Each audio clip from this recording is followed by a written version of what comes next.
Magandang umaga, ngayon pa ay araw ng Linggo, August 13, 2023. Update po muli sa lagay ng panahon.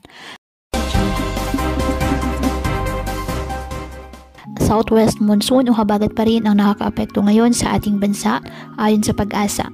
Wala pong binabantayan o namamataang sama ng panahon, low pressure area o bagyo sa loob po ng ating PAR.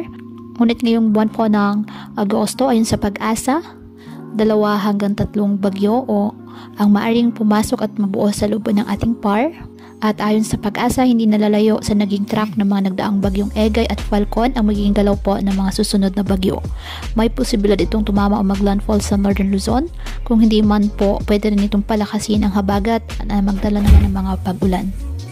Ngayong araw, ang Bicol Region, Visayas, Mindanao at northern portion ng Palawan asahan na maulap na halangitan ni may kalat-kalat na pag-ulan at thunderstorms dahil sa habagat.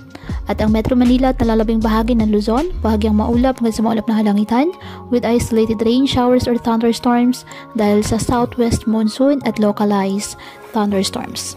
Kaya patuloy po na pinag-iingat ang ating mga kababayan sa mga posibleng pagbaha at pagguho ng lupa lalo na kapag may malalakas na ulan at ugaliin po na magdala palagi ng payong o kahit anumang panangga sa ulan kapag lalabas ng ating mga tahanan.